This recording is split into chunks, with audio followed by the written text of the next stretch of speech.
আপনারা যে নদীর স্রোতটা দেখতে পাচ্ছেন, এই নদীর স্রোতটা কিন্তু বিগত যে ঘূর্ণিঝড়টি গিয়েছে সেই ঘূর্ণিঝড়ের কারণে এখন কিন্তু নদীতে প্রবল স্রোত দেখা যাচ্ছে।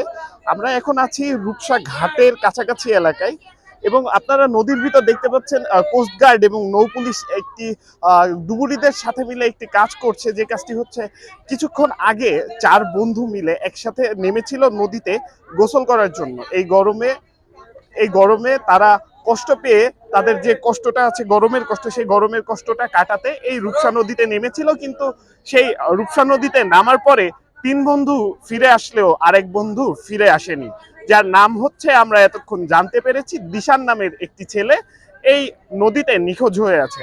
আমার পিছনের যে ভিড়টা আপনারা দেখতে পাচ্ছেন, এই ভিড়টা কিন্তু উৎসুক জনতা এই বিষয়টি দেখার জন্যই কিন্তু এসেছে। এই যে চার বন্ধু এখানে এসেছিল, তাদের ভিতরের একজনের বাবাকে আপনারা দেখতে পাচ্ছেন, যিনি কিন্তু কষ্ট পেয়ে আছেন, কান্নাকাটি করছেন। এবং তারা হিপসখানায় পড়তো, এবং তাদের এই যে হিপসখানায় পড়া অবস্থায় তারা চার বন্ধু মিলে আসে এখানে কথা বলতে। আমরা একটু যারা ভুক্তভোগী তাদের সাথে একটু কথা বলার চেষ্টা করব। একটু একটু একটু একটু সাইড দেন ভাই, তোমরা একটু বলো তো কি হয়েছিল আসলে। মাদ্রাসা থেকে আসছিলাম এখানে গোসল করার জন্য। এখানে আসার পর এই পারে আসছি, দাদারে করে এই পারে এসে এখানে নামছিলাম, হাঁটু সমান পানি ছিল। আমরা মাঝে পর্যন্ত যে পানি ওখানে গেছিলাম, যার পর ও একটু সামনে চলে গেছিল বেশি, ওখানে যাই পা পায় নাই ও নিচে, ওখান থেকে ভাইসে গেছে। আর হচ্ছে কয়জন তোমরা আসছিলে আর কি?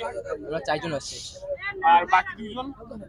আমরা আমরা এই তিনজন আছি আর একজন। যেমনটা আপনারা শুনছিলেন, আমি একটু আগে এনাদের সাথে কথা বলে জানতে পেরেছি এনারা হাফেজি পড়েন এবং এসেছেন কিন্তু পিটিআই মোড়ে অবস্থিত একটি মাদ্রাসা থেকে, যেখান থেকে তারা কিন্তু আবাসিক ছাত্র ওই জায়গার, এবং তারা এই গরমে অতিষ্ঠ হয়ে কিন্তু এই নদীতে এসেছিলেন সামান্য আনন্দ ফুর্তি করতে। তাদের আনন্দ কিন্তু দুঃখে পরিণত হতে সময় নেয়নি। আমরা আরেকটু চারপাশ ঘুরিয়ে যারা প্রত্যক্ষদর্শী ছিলেন তাদের সাথে একটু কথা বলার চেষ্টা করব, যে আসলে আপনারা কি দেখেছেন, যদি একটু বলতেন। আপনি কি দেখেছেন যদি একটু বলতেন। আমি কিছু দেখিনি, আমি কেবলই আইছি একটু আগে। এখানে আইসে শুনেছি এই ঘটনা, এখানে একটা বাচ্চা নিখোঁজ হয়ে গেছে, চারজনের ভিতরে একজন। ঘটনাটা কখন শুনেছেন? ঘটনাটা মানে একটার দিক শুনেছি। আপনি কি ছিলেন? আমার ওভারটা দেখছি একটা সময় ভিড় এক জায়গায় ভিড় হয়ে গেছে, এই সময় আমার একটা লোক পড়ে গেছে, তিনজন হচ্ছে আর একজন উঠতে পারেনি। এই যেমনটা আপনারা শুনছিলেন, এলাকাবাসী কিন্তু বলছে, এবং পাশাপাশি আমরা দেখতে পাচ্ছি যার যে ছেলেটা নিখোঁজ, তার বাবা কিন্তু বিলাপ করছে। আমরা একটু কথা বলার চেষ্টা করব। যে ছেলেটা নিখোঁজ, তার বাবার সাথে আমরা দেখতে পাচ্ছি তার বাবা কিন্তু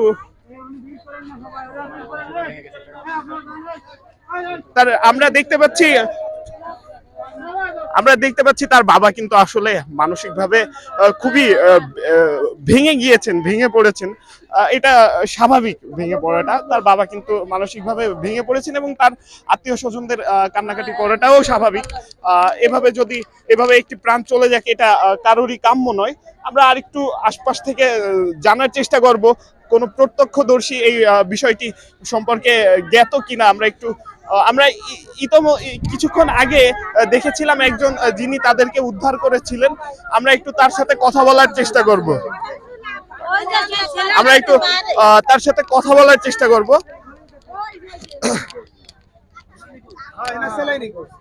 জি, আপনি আপনি কি ওদেরকে উদ্ধার করেছেন? একটু বলেন তো ঘটনাটা কি হয়েছিল আসলে। বেলা একটা বাজে, তখন আজান দিছে, সেটা আমি নদীর সাইডে আছি গোসল করতে। আমি মসজিদে যাবো নামাজ পড়তে, এখন আগে দেখি ওরা সাইডে ছেলে মাজা পানিতে গোসল করতেছে। করতে করতেই দুটো ছেলে দূরে চলে গেলে আর একটা ছেলে আমার ডাকতেছে, আঙ্কেল আমাকে একটু বাঁচান। তখন আমি লাভ দিয়ে একটারে ধরেছি, আর একটা দূরে চলে গেছে। ওটারে আইনে দিয়ে আমার ছেলের সাথে আরেকটা ছেলে ছিল, দুজনে মিলে আনছি। আনার পরে ওটারে যে আমরা আনতে পারিনি, ওটারে তোলা গেছিলাম। আপনার ছেলেরা কি ফিরে আসছে? হ্যাঁ হ্যাঁ হ্যাঁ আসছে। আমরা সবাই উদ্ধারকারী লোকজন ফেরত হচ্ছে, কিন্তু ওই একটা ছেলে যেটা তোলা গেছে ওটা আমরা যে ধরতে পারিনি, আমরা যাওয়ার আগে তোলা গেছে। আপনারা শুনতে পাচ্ছিলেন যিনি আর কে ভাই, কি হয়েছিল একটু বলেন তো। আমি আসছি গোসল করতে দুপুরে, আসার পরে দেই দুইটা মাঝখানে, নদীর মাঝখানে একেবারে বরাবর, একটা এই মাথা আর একটা 20-25 গজ দূরে, অনেক দূরে। আমি গেছি যাই দেই মুরব্বী মানে একটা আনতে পারবে, মানে সেই অবস্থায় কষ্ট হয়ে যাচ্ছিল, সেই অবস্থায় সাইড দিয়ে চলে এসেছে। আর তো দুইজন, আমি একা তো পারবো না। আমি গেছি যাই দিয়ে মাঝখানে একটা ছেলে বসে আছে, ও যাই দিয়ে নীল হয়ে গেছে ফুল। পরে ওইটা আমি ধরলাম, ধরে আমি প্রথমত ধরে নিয়ে আসতেছি একসাথে, পরে আবার আমার জড়াই ধরছে। জড়াই ধরলে আমি কই ছাড়ো আমারে, ছাড়ে পরে আমি ওর সামনে দিয়ে আমি ঠেলতে ঠেলতে ওরা নিয়ে আসলাম কুলে আইনে। পরে আরেকটা আনতে যাবো, তার পিছনে ফিরে দেই ওটা নেই, ওটা তলায় গেছে, ওটা খুঁজে পাইলাম না।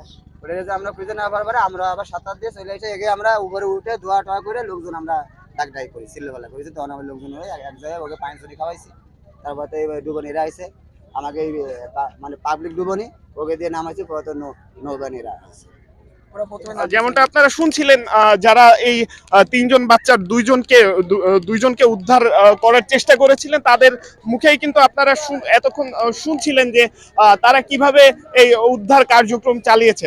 এখনো কিন্তু এই রূপসা নদীতে ডুবুরি যে বাচ্চাটি নিখোঁজ আছে সেই বাচ্চাটিকে খুঁজছে। অর্থাৎ আমরা এই ঘটনা থেকে যে জিনিসটা বুঝতে পারি সেটা হচ্ছে, আমাদের আনন্দ যদি আমরা কখনো ভোগও করতে যাই, সেটা আমাদের খুবই সাবধানতা অবলম্বন করা উচিত। নদীর এই স্রোতই কি এই প্রাণটি কেড়ে নেওয়ার কারণ হলো না? এটাই কিন্তু প্রশ্ন হিসেবে থেকে যায়। রূপসা থেকে আজবার রাজ, গণ টেলিভিশন, খুলনা।